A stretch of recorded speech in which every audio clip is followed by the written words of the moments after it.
My name is Noni Matikela. Hi guys, my name is Noni Matikela. Welcome to my YouTube channel. So today I want us to talk about how Mr. Mandlenkosi Zondo decided I'm gonna hold this courtroom hostage. Not literally though, but he took control at some point. There is something about Zulu men and control. Because tell me why is Mandlenkosi saying, listen here when I'm Sibanda. Lalela la. I'm tired of you and your nonsense. That's not how he put it. I'm putting it with spice. But before we get into that, guys, please make sure you do not forget to like, to share, to comment, and most importantly, please make sure you are subscribed on the channel. Please make sure you are watching the videos up until the end and you are watching the ads that are coming through. When you are doing that, you will be supporting this channel financially and in numbers. Thank you so much. You are very much appreciated. Don't be shy with them. I'm a super thanks there. Okay, thanks. Now, oh, Mr. Zondo got sick and tired of Usibanda and his crook choice. The way he was responding, it was like he's like Usibanda is being crooked now. He's being a crook right now with me. Why is he busy trying to confuse me? Ne? No, Usibanda was doing his job, Geshem.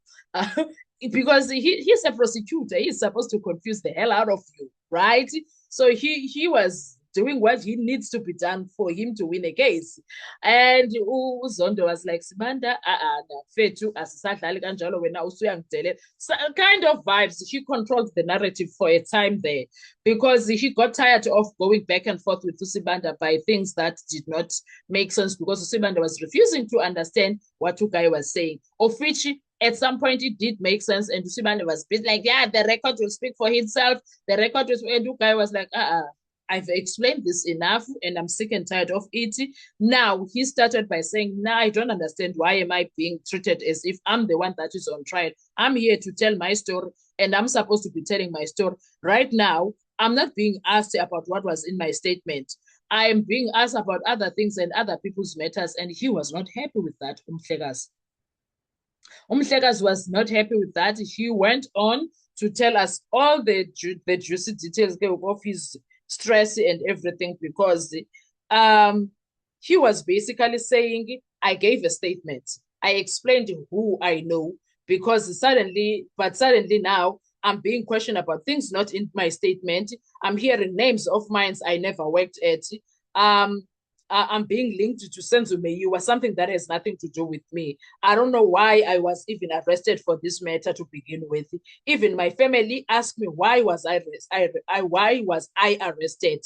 That one was very devastating because it creates the impression that investigators were trying to build connections around him rather than investigating facts already contained in his statement.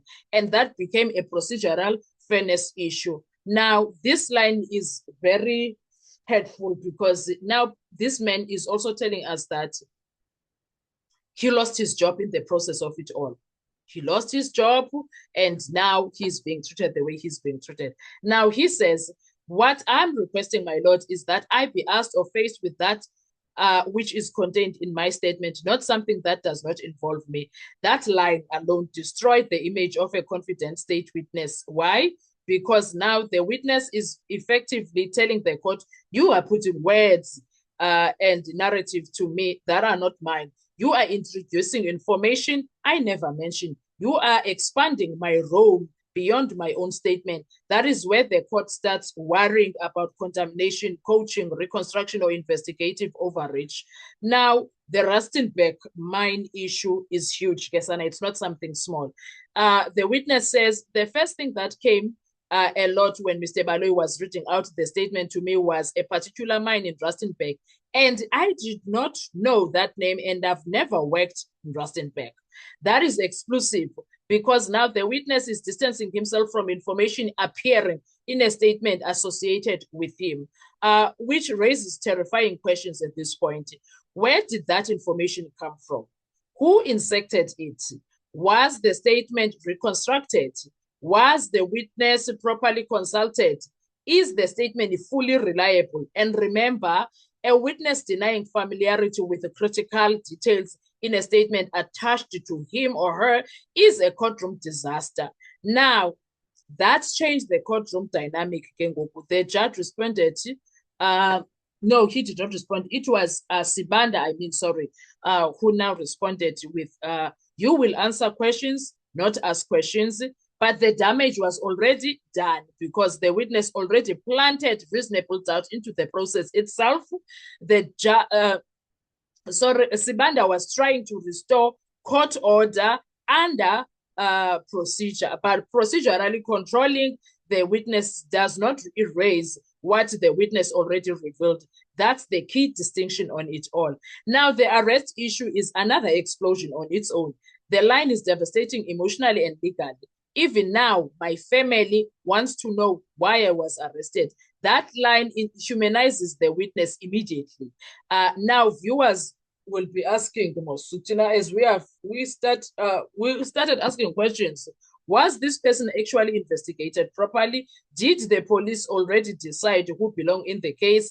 Were people absorbed into the case through association rather than evidence? Was the investigation expanding first and improving later? Now, that is exactly the kind of testimony that damages public confidence in the investigation. Now, there is nothing actually that Usibanda can do at this point because things are not looking great at all. Things are not looking great at all. Now, the moment the investigation started looking built is when all of these things were coming out, because his testimony, Mr. Zondo's testimony, creates the impression that statements may have been may have evolved beyond witnesses' own words. Witnesses were being linked through association. Questioning expanded outside their original evidence. And some witnesses themselves became confused about how they became part of the murder case. That is not something small, especially in a courtroom moment. That attacks the integrity of the investigation itself, and there is no coming back from that. Whether Judge Rata takes this any whatever way, the bottom line is this: it's there.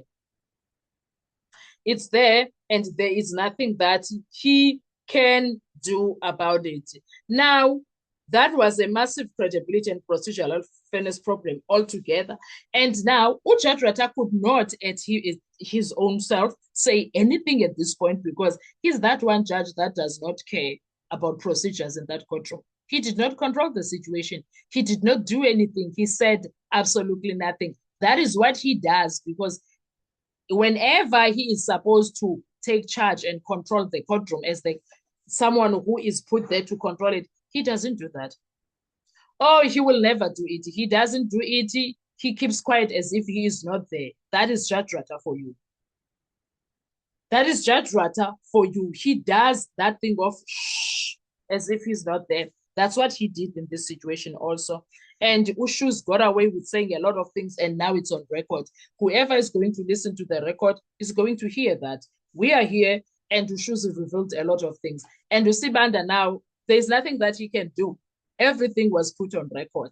And for me, that was Shoes being in control instead of Sibanda, and instead of Judge Rata controlling everything. Now the witness was the one that was controlling things there.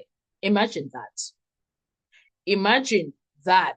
And Judge Rata is sitting there doing absolutely nothing as per usual. And now the actions that he does in that courtroom, they will make you think a lot of things and like, hey, his behavior does not beat the allegations at all. It doesn't. What are your thoughts when it comes to this? Let's talk in the comment section. I want to hear your views. Thank you so much. Do enjoy your day. Bye-bye.